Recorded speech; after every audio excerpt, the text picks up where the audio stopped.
নমস্কার বন্ধুরা, আমি ডাক্তার লাভলি মিত্র আবারও চলে এসেছি হোমিওপ্যাথি জগতের খুব ইম্পর্ট্যান্ট আরো একটি ভিডিও নিয়ে। আজকের ভিডিওর বিষয় হচ্ছে ডাইজেস্টিস সমস্যা। কিভাবে আপনারা আপনাদের হজম শক্তিকে স্ট্রং করতে পারেন সে বিষয়ে আলোচনা করব এবং কিছু হোমিওপ্যাথি মেডিসিন আলোচনা করব। এই মেডিসিনগুলো যদি সঠিক নিয়মে আপনারা সেবন করেন, সিমটমের উপর ডিপেন্ড করে, তাহলে খুব অল্প সময়ের মধ্যে কিন্তু আপনারা এই সমস্যা থেকে সমাধান পাবেন। তাহলে চলুন ভিডিওটি স্কিপ না করে পুরোপুরি দেখা যাক।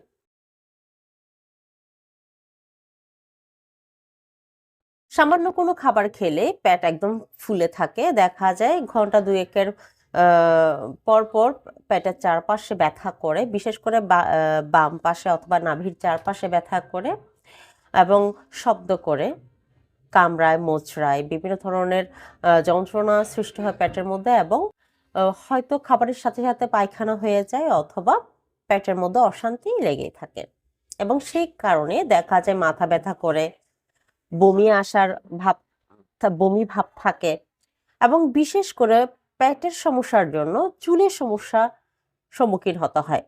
যেমন আমাদের হজম শক্তি যদি কোনোভাবে ব্যাঘাত ঘটে, সেই কারণে আমাদের চুলের টাক চলে, মাথায় টাক চলে আসতে পারে, চুল ঝরে যেতে পারে, চুল দুর্বল হয়ে যেতে পারে, ফ্যাকাশে হয়ে যেতে পারে। এগুলো কিন্তু একদম লিভার ফাংশনে যদি কোনোভাবে ব্যতিক্রম হয়, সেই কারণে কিন্তু চুলের প্রবলেমগুলো দেখা দেয়। তো বিশেষ করে যারা খাবার খাওয়ার পরেও, পর্যাপ্ত পরিমাণ খাবার খাওয়ার পরেও তাদের বাথরুম ক্লিয়ার হয় না, সঠিকভাবে হজম না হয়ে গোটা খাবার নির্গত হয়ে যায় এবং দেখা যায় পেট একদম ফুলে থাকে, কোনো কিছুতে শান্তি পায় না, ঘুম আসে না ঠিকভাবে, রাত্রে ঘুম হয় না, এই সমস্যার কারণে, এই সমস্যাগুলো বিশেষ করে ডাইজেস্টিভ পাওয়ার কমে যাওয়ার কারণে হয়। এই সমস্যাগুলো হয় বিশেষ করে যারা ফাইবারযুক্ত খাবার খুব কম খায়, কাঁচা ফলমূল খুব কম পরিমাণে খায়, পানির পরিমাণ কম খায় এবং মানসিক প্রেসারে থাকে সব সময়, বিশেষ করে তাদের থেকে হয়। এবং আরেকটি বদভ্যাস আছে, যেমন অতিরিক্ত পরিমাণে মোবাইল, ল্যাপটপ ইত্যাদি নিয়ে ব্যস্ত থাকা। হ্যাঁ, আমাদের দৈনন্দিন লাইফস্টাইল অনুযায়ী আমাদের কাজের জন্য ল্যাপটপ, কম্পিউটার অবশ্যই ইউজ করা দরকার। অনেকে কাজ ছাড়াও কিন্তু একদম রাত্রে না ঘুমিয়ে ফেসবুক, ইনস্টাগ্রাম, বিভিন্ন সোশ্যাল মিডিয়া নিয়ে ব্যস্ত থাকে। এগুলি কিন্তু আমাদের লিভারের মধ্যে প্রভাব পড়ে। আমাদের মানসিক চাপে যখন প্রভাব ফেলবে, অবশ্যই এটি লিভার ফাংশনের সাথে অ্যাডজাস্ট হয়ে যায় এবং শরীরে যে অশান্তির সৃষ্টি হয়, ঘুম সঠিকভাবে হয় না, হজম সঠিকভাবে হয় না। আমাদের পুরো শরীরটা একটা সার্কেলের মতো, এটা যদি কোনো কোনো একটি অর্গানে যদি প্রবলেম দেখা দেয়, তাহলে পুরো শরীর সেই ভারটা নিতে হয়, সে ভারটা পুরো শরীরকে বহন করতে হয়। সেই জন্য আমাদের সব সময়, বিশেষ করে নিজেদের দৈনন্দিন চলাফেরাটা সব সময় স্বাভাবিকভাবে রাখা উচিত। কখন আমরা ঘুম থেকে উঠবো, কখন আমাদের ঘুমানো উচিত, বিশেষ করে 10টার মধ্যে কিন্তু রাত্রে ঘুমিয়ে যাওয়া উচিত এবং ভোর 6টায় ঘুম থেকে উঠে যাওয়া উচিত। কিন্তু বর্তমানে দেখা যায় রাত 12টা, 1টা, 2টো পরে গিয়ে ঘুমায়, কিন্তু ওদিকে 9টা 10টার আগে ঘুম থেকে উঠতে পারে না। এটা কিন্তু কোনোভাবে ন্যাচারাল কোনো কিছু শরীরের মধ্যে পড়ছে না। প্রকৃত পরিমাণে যে ঘুমটা প্রয়োজন, আমাদের যে টাইমের ঘুমটা প্রয়োজন, সে টাইমের ঘুমটা পড়ছে না। এই জন্য বিশেষ করে এই প্রবলেমগুলো হচ্ছে। তো আমি এবার মেডিসিনে যাব, এত বেশি কথা না বলে আমি মেডিসিনে যাচ্ছি। আমাদের বিশেষ করে যাদের মোবাইলের প্রতি আসক্তি বেশি এবং রাত্রে ঘুম কম হয়, হ্যাঁ, যারা ফাস্টফুড জাতীয় খাবার এবং মদ্যপানে আসক্ত থাকে, বিশেষ করে ভাজা পোড়া, যেমন সিঙ্গারা, সমোসা, হ্যাঁ, ডালপুরি, বেলপুরি ইত্যাদি খাবার খেয়ে, যাদের খাবার খেতে অভ্যস্ত, যারা বেশি পছন্দ করে, যারা বেশি চা কফি পছন্দ করে, যারা বেশি, এবং হোটেলের রান্না পছন্দ যারা বেশি করে, অতিরিক্ত মশলাদার খাবার যারা বেশি পছন্দ করে এবং খায়ও, এবং খাওয়ার পরে যাদের সঠিকভাবে পেট ক্লিয়ার হয় না, পায়খানা ক্লিয়ার হয় না, পেট সবসময় ফাঁপা হয়ে থাকে, রাত্রে ঘুম ক্লিয়ার হয় না, এবং যারা বিশেষ করে মোবাইল, ল্যাপটপ নিয়ে বেশি কাজ করে এবং আসক্তি বেশি যাদের, তাদের জন্য প্রথমে যে one of the best medicine যেটি, সেটি হচ্ছে নাক্স ভূমিকা। এটি কিন্তু আপনারা, অনেক ভিডিও আছে আমার মোবাইলে, আমার চ্যানেলে অনেক ভিডিও আছে নাক্স ভূমিকা। নাক্স ভূমিকা কিন্তু মার্ভেলাস কাজ করে, এই সিমটমগুলোর উপর ডিপেন্ড করে, বর্তমানে লাইফস্টাইলের উপর কিন্তু সব থেকে বেশি গুরুত্বপূর্ণ ভূমিকা রাখছে কিন্তু নাক্স ভূমিকা।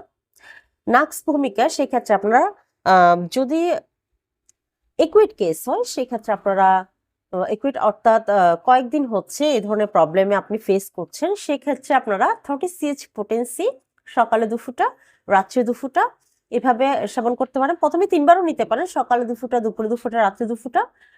এরকম মিনিমাম 4-5 দিন নিলেই এনাফ। আশা করি এর বাইরে নিতে হবে না। যদি ক্রনিক কেস হয় সেই ক্ষেত্রে আপনারা সকালে 2 ফোঁটা, রাত্রে 2 ফোঁটা একদম ঘুমানোর সময়, এটা খুব ভালো রেজাল্ট দিয়ে থাকে। দিনে 2বার করে নিয়ে আপনারা এটি মিনিমাম 1 সপ্তাহ প্রয়োগ করতে পারেন, পরে আবার সপ্তাহ 2 সপ্তাহ পরে আবার প্রয়োগ করতে পারেন। প্রবলেম যদি আবার দেখা দেয় ঠিক এভাবে আপনারা পর্যায়ক্রমে এটি প্রয়োগ করতে পারেন, একটু গ্যাপ দিয়ে দিয়ে। দেখবেন খুব সুন্দরভাবে আপনাদের শরীরের যে হজম প্রক্রিয়া, আপনার লিভার যে প্রবলেম আছে সবকিছু একদম ব্যালেন্সে চলে আসবে। নেক্সট যে মেডিসিন বলবো সেটির নাম হচ্ছে লাইকোপোডিয়াম। আপনারা সবাই জানেন লাইকোপোডিয়াম কিন্তু গ্যাসের জন্য মার্ভেলাস কাজ করে। যাদের পেট একদম ফুলে থাকে, যারা খুব গরম খাবারের প্রতি আসক্তি, যাদের যে কোনো খাবার একদম গরম গরম খেতে চায়, এবং ভিতর থেকে যাদের টক ঢেকুর উঠে, বমির ভাব থাকে, এবং দেখা যায় সবসময় এক ধরনের টকটক জল উঠে মুখ দিয়ে, সঠিকভাবে হজম হয় না, বিশেষ করে দুপুরে খাবার পর থেকে সন্ধ্যা অবধি তাদের পেটটা যেন ফুলে আছে, এ ধরনের অনুভূতি খাবারের সাথে সাথে না, খাবারের পরপর যেমন এখন খেলেন 2 ঘন্টা পর থেকেই কিন্তু এই প্রবলেমগুলো দেখা দিচ্ছে আপনার। দুপুরে খেলেন, 2টোর দিকে খেলেন, 3টা 4টা হতে না হতে আপনার পেটের ফুলাটা আস্তে আস্তে বাড়তে শুরু করেছে। এই ধরনের প্রবলেম যদি আপনি বিকেলে 4টার পর থেকে সন্ধ্যা 8টার মধ্যেই ফেস করেন, এবং মুখে সবসময় টক ঢেকুর উঠে, এবং গ্যাস পাস হয়, আপনার গ্যাস পাস হলে একটু আরাম অনুভূতি হয়, সেই ক্ষেত্রে কিন্তু আপনি লাইকোপোডিয়াম 200 CH পোটেন্সি প্রতিদিন সকালে একবার নিলে যথেষ্ট। প্রতিদিন সকালে একবার একদম খালি পেটে, সকালে খাবারের মিনিমাম আধা ঘন্টা আগে ডাইরেক্টলি জিভে দিয়েও নিতে পারেন, আবার 1 চামচ পানির মধ্যে দিয়েও নিতে পারেন 2 ফোঁটা, মিনিমাম 1 সপ্তাহ নিলেই বেটার হয়। পরে আস্তে আস্তে দেখবেন আপনার এই প্রবলেমটা চলে গেছে। অথবা আপনি 1 মাস পর পর 1 সপ্তাহে এভাবে প্রয়োগ করতে পারেন। 1 সপ্তাহ প্রয়োগ করার পরে আপনি 1 মাস ওয়েট করবেন, এবং এরপরে যদি প্রয়োজন হয় আবার 1 সপ্তাহ নেবেন। বিশেষ করে হোমিওপ্যাথি মেডিসিন কিন্তু প্রয়োগের উপর ডিপেন্ড করে আপনার সমস্যাটি কিভাবে দূরীভূত হবে। আপনার সিমটমটা মেডিসিনের সাথে সঠিকভাবে, মেডিসিনের সিমটমের সাথে সঠিকভাবে মিলছে কিনা, এই বিষয়টাকে সবথেকে বেশি আমাদের লক্ষ্য করতে হয়। তো বন্ধুরা, শুধুমাত্র এই 2টি মেডিসিন আপনারা সঠিকভাবে যদি আপনাদের ডাইজেস্টিভ পাওয়ার এর সাথে মেনটেন করতে পারেন, আপনাদের সিমটমের সাথে, মেডিসিনের সিমটমের সাথে সঠিকভাবে যদি মিলিয়ে এই 2টি মেডিসিন আপনারা প্রয়োগ করতে পারেন, তাহলে খুব অল্প সময়ের মধ্যে আপনারা গ্যাস্ট্রিকের সমস্যা থেকে, গ্যাসের সমস্যা থেকে, হজম শক্তির সমস্যা, ব্যাঘাতের সমস্যা থেকে আপনারা খুব দ্রুত নিরাময় পাবেন। তবে 2টি মেডিসিন একসাথে নেবেন না। লাইকোপোডিয়ামের যে সিমটম আসবে সেই সিমটম অনুযায়ী আপনারা, যে আমি সিমটম বলেছি লাইকোপোডিয়ামের, একই সিমটমের সাথে আপনারা লাইকোপোডিয়াম নেবেন, আর নাক্স ভূমিকা সিমটমের সাথে নাক্স ভূমিকা নেবেন। 2টির কিন্তু 2টি ব্যবধান সিমটম আছে।